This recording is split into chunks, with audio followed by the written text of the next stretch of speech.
রাজশাহী নগরী ডেঙ্গু সংক্রমণের উচ্চ ঝুঁকিতে থাকলেও প্রতিরোধ ব্যবস্থা নিয়ে কোনো ভ্রুক্ষেপ নেই সিটি কর্পোরেশনের। নগরবাসী বলছেন, দীর্ঘদিন পরিষ্কার না হওয়া বদ্ধ ড্রেনে এডিস মশার লার্ভা বাসা বেঁধেছে। তবে সিটি কর্তৃপক্ষের দাবি, প্রভাবশালীরা নির্মাণ সামগ্রী রাখায় ড্রেনেজ ব্যবস্থা সচল করা যাচ্ছে না। রাজশাহী থেকে মতিউর মর্তুজার প্রতিবেদন।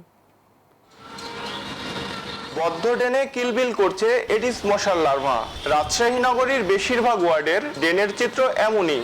নগরবাসী জানায়, সন্ধ্যা নামলেই শুরু হয় মশার উৎপাত। কয়েল দিয়েও ঘরে থাকা যায় না।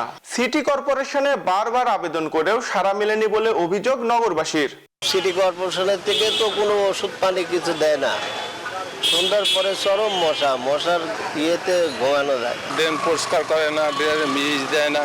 10টার পর থেকে মশার কামড়ে সহ্য করা মুশকিল। আপনার কয়েল দিলেও কাজ হচ্ছে না।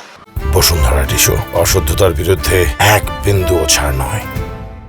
সিটি কর্তৃপক্ষের দাবি, ধারাবাহিকভাবে ড্রেন পরিষ্কারের চেষ্টা করা হলেও প্রভাবশালীরা নির্মাণ সামগ্রী ফেলে রাখায় তা ব্যাহত হচ্ছে। বাসা করার জন্য ওই ফাউন্ডেশন দিচ্ছে বা এই পাইলিং করবে, খুঁড়ে রেখে দিয়েছে, ওখানে কিন্তু পানি জমে থেকে যাচ্ছে। এবং তারা এত পাওয়ারফুল মানুষ যে তাদেরকে আপনি যদি কিছু বলতে যান তো আপনারই চেয়ারে নড়বড়া হয়ে যায়।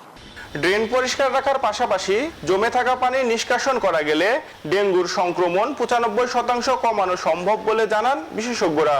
এই ড্রেনটাকে যদি আমরা প্রতিদিন পরিষ্কার করতে পারি এবং লার্ভা মুক্ত ওষুধ বা মেডিসিন যদি আমরা ছিটাতে পারি, লার্ভা নাশক, তাহলে 95% ডেঙ্গুর প্রতিরোধ করা সম্ভব। স্বাস্থ্য বিভাগের প্রাক বর্ষা কীটতাত্ত্বিক জরিপে ডেঙ্গু সংক্রমণের উচ্চ ঝুঁকি সীমায় রয়েছে রাজশাহী।